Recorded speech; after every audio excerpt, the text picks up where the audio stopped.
2016 ജനുവരിയിൽ എനിക്കൊരു 3 സെൻറ്റ് പഞ്ചായത്തിൽ നിന്നായിരുന്നു, മംഗലാപുരം പഞ്ചായത്തിൽ നിന്ന്. അത് വാസയോഗം അല്ലാത്തൊരു സ്ഥലമായിരുന്നു. ചേച്ചി ഇങ്ങനെ അവിടുത്തെ ഒരു അദാലത്ത് നടക്കുന്നുണ്ട്, ചേച്ചി പോകുമെന്ന് പറഞ്ഞ് നമ്മുടെ ഇപ്പോൾ ഇരിക്കുന്ന സെക്രട്ടറിയും കൂടെ പറഞ്ഞ് നിങ്ങൾ പോകുമെന്ന് പറഞ്ഞു. അങ്ങനെ ഇപ്പം തന്നെ ഇവിടെ വന്നപ്പം തന്നെ മന്ത്രി എന്തായാലും ശരി എൻ്റെ കാര്യത്തിൽ നല്ല കണക്ക് ഇടപെട്ടിട്ടുണ്ട്.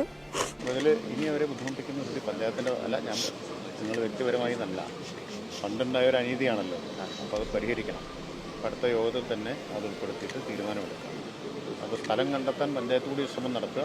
കാര്യം പലയിടത്തും പോയിട്ടും നടക്കാത്തൊരു കാര്യമാണ് ഇപ്പോൾ ഈ സാറ് ഞങ്ങൾക്ക് നിറവേറ്റി തന്നത്. അതിലെനിക്ക് സന്തോഷം. ഞാൻ സത്യം പറഞ്ഞെങ്കിൽ എന്ത് പറയണമെന്ന് എനിക്കറിയത്തില്ല. തീർച്ചയായിട്ടും 9 വർഷം കൊണ്ട് നടക്കാത്തൊരു കാര്യമാണ് മന്ത്രി സാറിപ്പോൾ ഉണ്ട്. എനിക്ക് ഭയങ്കര സന്തോഷമാണ്. ഞാൻ ഹാപ്പി ആയിട്ടാണ് ഇപ്പം വീട്ടിൽ പോകാൻ പോകുന്നത്.